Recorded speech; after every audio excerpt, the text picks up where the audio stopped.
Satyabama Institute of Science and Technology, Chennai and Sriperumbudur.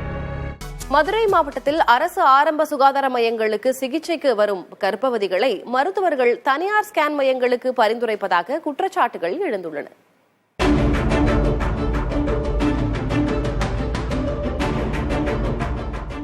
Madurai மாவட்டத்தில் மாவட்ட சுகாதார பணிகள் நிர்வாகத்தின் கீழ் 56 ஆரம்ப சுகாதார மையங்கள் உள்ளன. இவற்றில் பேறுகால பரிசோதனைக்காக செவ்வாய்க்கிழமைகள் தோறும் கர்ப்பவதிகள் வருகின்றன.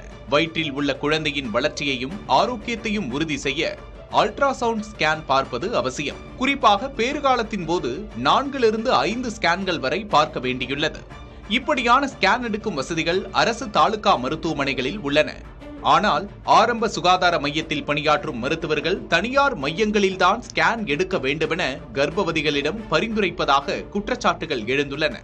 ஒவ்வொரு செவ்வாய்க்கிழமையும் இந்த ஆரம்ப நிலையத்துக்கு உட்பட்ட 20க்கும் மேற்பட்ட கிராம ஏழை கர்ப்பிணி தாய்மார்கள் இங்கே பேறுகால சிகிச்சைக்காக வராங்க. அப்படி வரும்போது இவங்களுக்கு குறைஞ்சது ஒரு 20 to 30 பேருக்கு அல்ட்ராசவுண்ட் ஸ்கேன் எடுக்க வேண்டிய நிர்பந்த கட்டாயம் வருது. அப்படி வரும்போது அந்த ஸ்கேனு இங்குள்ள டாக்டர் மருத்துவர்கள் அந்த தனியார் ஸ்கேன் சென்டரோட சீட்டு இவங்களே வச்சிருக்காங்க கையில். அதை வச்சுட்டு அதிலே கைப்பட இங்கே தான் போகணும். அது குறிப்பாக மேலூரில் ஒரு குறிப்பிட்ட தனியார் ஸ்கேன் சென்டருக்கு நீங்கள் போய் ஸ்கேன் எடுக்கணும்னு சொல்லி எழுதியே தராங்க. அதே நேரத்தில் இங்கே பக்கத்தில் பார்த்தீங்கன்னா ஒரு 2 கிலோமீட்டரில் தான் வெள்ளலூர் மேம்படுத்தப்பட்ட ஆரம்ப சுகாதாரம் இருக்குது. அங்கே ஸ்கேன் மிஷின் இருக்குது, பல வருடமாக இருக்குது. ஆனால் அங்கே எழுதி தர மாட்டாங்க. குறிப்பிட்ட சில தனியார் ஸ்கேன் மையங்களுக்கு குறிவைத்து கர்ப்பவதிகளை அனுப்புவதன் பின்னணியில் மருத்துவர்கள் அல்லது மருத்துவர் ஊழியர்களுக்கு மறைமுக லாபம் கிடைப்பதாக புகார்கள் எழுகின்றன. மருத்துவர்கள் பரிந்துரைக்கும் தனியார் ஸ்கேன் மையங்கள் ஆயிரங்களில் கட்டணம் வசூலிப்பதால் கிராமப்புறங்களைச் சேர்ந்த ஏழை கர்ப்பவதிகள் மிகுந்த சிரமத்திற்கு உள்ளாகின்றன. அது ரொம்ப சிரமம் தான் சார். ஒரு ஆள் கூட்டி போகணும், ரொம்ப சிரமமா இருக்கும். அங்கே போய் உட்காந்துருக்கணும், மணிக்கணக்காக உட்காந்து அவங்க ஒவ்வொருத்தருக்கா பாக்கம் தொட்டிக்கு உட்காந்து பார்க்கணும் சார். அதே ரொம்ப சிரமம்.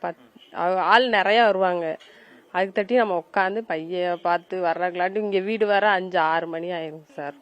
ஒரு மாதத்துக்கு கிட்டத்தட்ட 2500 வரையும் வேணும் சார் அந்த ஸ்கேன் எடுக்க போகிற டயத்தில்.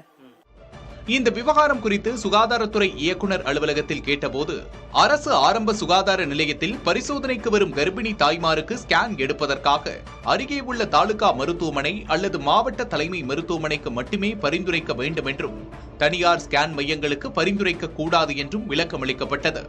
அரசு மருத்துவர்கள் தனியார் ஸ்கேன் மையங்களுக்கு பரிந்துரைப்பது உறுதியானால் நடவடிக்கை எடுக்கப்படும் என்றும் பதில் கிடைத்தது. புதிய தலைமுறைக்காக ஒளிப்பதிவாளர் லக்ஷ்மணனுடன் மதுரை செய்தியாளர் Prasanna Venkatesh. Satyabama Institute of Science and Technology, Chennai and Sriperumbudur.